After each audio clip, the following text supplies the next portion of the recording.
Hello, I'm Mark Brown, President, CEO, and alumnus of Tuskegee University. I arrived here just about 1 year ago today, in fact, and now Tuskegee begins to celebrate in a few days 144 years of its existence.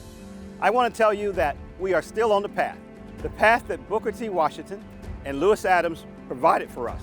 And that path was to strengthen our people by virtue of the education they receive, the training that they receive, and everything that they need to make this a great university and make their experience to be one that will change their lives forever, just like it changed my life forever.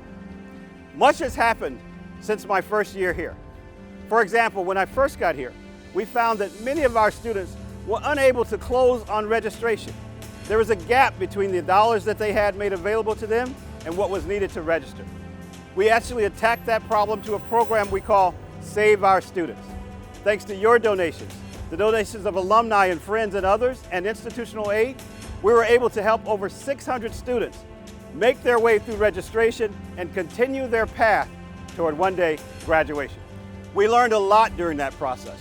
For example, the intensity needed in financial support as it relates to financial aid and counseling. Because of that, we got back to our core mission, which I always knew we would have, and that is to put students first in everything that we do. The Students First initiative allowed us to look at holistically everything that a student needs, from financial aid counseling to tutoring to mental health support, all of the aspects of the student's experience, and to focus our resources. In fact, our budgetary challenges would be to make sure that those dollars went to those things that would most enable a student in every aspect of their life. For example, the Students First initiative addressed issues like math. And if you scored less than 80% on that first math exam, you were directed to our REACH Center, which was designed to give you all the specialized training and tutoring that you needed to make sure you were successful. We did that intensely and saw a dramatic increase in our students that were able to get through that first course, and not just get through, but accelerate in math. We're applying the same kind of principles to chemistry. All of this was designed to look holistically at the student and then say, what does that individual student need? The Students First initiative has proven to be a success and one we plan to continue in year 2 of my presidency. A key enabler of the Students First initiative, really in everything else that we did, was to listen. We wanted to be effective listeners. We listened to parents through Zoom sessions. We gathered our students in the dormitories where they lived. We listened to other constituents, such as alumni. Because of that, that fueled our programming and what we were allowed to do. For example, security concerns were on the minds of many. We listened to them, we wrote down what they said, we brought in the experts, and the changes are obvious as a result of the great feedback that we get from you. One of the things I will ask you is to continue communicating with us as we go deep into year 2 and we begin to respond to what you say in an actionable and way that you will see, because after all, this is your school. There are great examples all around the campus. Having an ID as a requirement to enter the campus is one of those examples. Having a gate that allows you to come in and go down is another one of those examples. Making changes to the doors that enter our dorm rooms and our classrooms and having swipe access is yet another, with cameras that capture all of the issues that we want to make sure are captured so that we can continue to make, as it has always been, a secure campus for your children.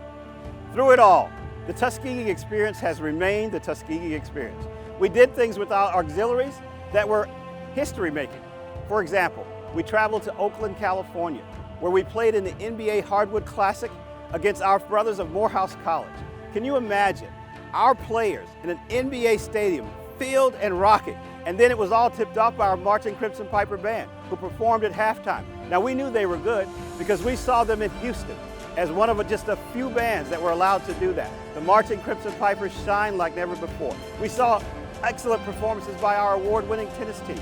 We saw the same with our baseball teams and our indoor track teams. All around our auxiliaries, from our cheerleaders to ball and parlay, you name it. The Tuskegee experience was live and well in year 1, and you can expect the same in year 2. Community and corporate engagements continue to matter to us. We have all kinds of examples that will make that clear to you even as we go into year 2. As you know, the first night game, September 6th, thank you Alabama Power for all the support that you've been providing us. We're going to light the place up and have another great football game in our stadium. But we've also had those same kind of community engagements with our city. Glad that we had an opportunity on Juneteenth to be in the town square, revealing the true story of Booker T. Washington and everything that happened in this great city. We continue to believe that the town-gown relationship is as important now as it ever has been. And we'll continue to engage with the city of Tuskegee as well as other corporate partners as we bring this vision to what we know you would want it to be. I'm standing in front of the Chambliss Annex, which hosts 3 simulators, flight simulators, donated to us by the gracious acts of the United States Air Force. It matches perfectly with what we want to do as a university, and that is to offer a practical education that has real world needs.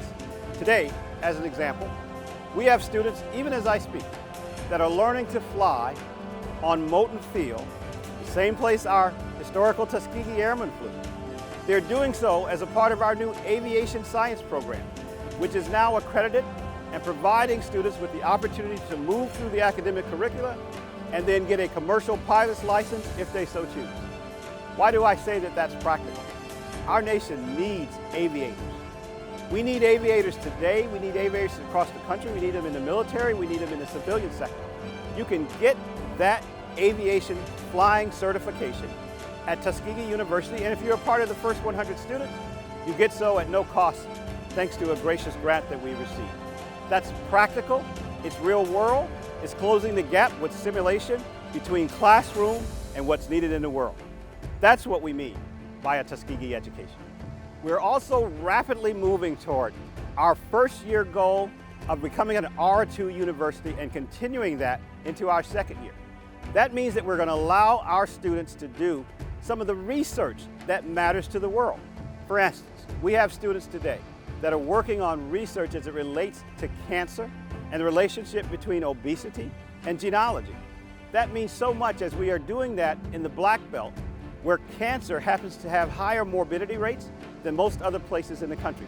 There is no better place to do that research than to do so at Tuskegee University. We're also moving to graduate degrees in engineering, doctoral programs in our biosciences, as well as programs in things like social work, where our students will be able to do research that matters, and we will be recognized, as we always should have been, as a high research-based university in the R2 category. It's coming. It's coming to Tuskegee University in year 2. We are excited that we will continue that pathway forward.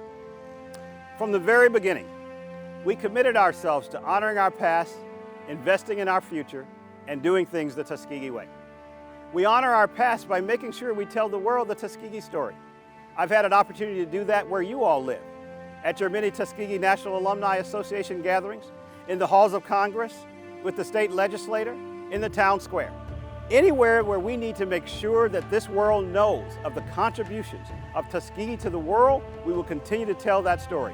And in doing so, we will make sure that we get the due honor and respect that we deserve as a university that is leading not only in higher education, but is leading in solving the world's most complex problems.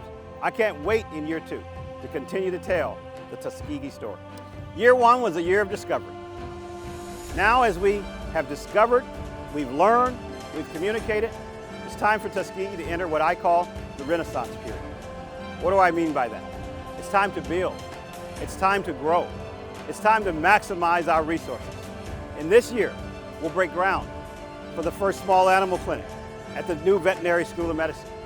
We'll expand or begin the expansion of the Foster Engineering Building. We'll build what I call Tuskegee Village so that we give our students state-of-the-art living conditions. We'll build the genomics building where some of that R2 research will take place. We will also invest on our campus. We'll make sure that you see the history of Tuskegee not through a book, but each day as you walk and have the lived experience. Yes, it's going to be a Renaissance period of growth. I'm asking all of our alumni, all of our friends, all of our industries, come with us. Come with us as we continue to build on year 1 and we build the Renaissance period at your Tuskegee University.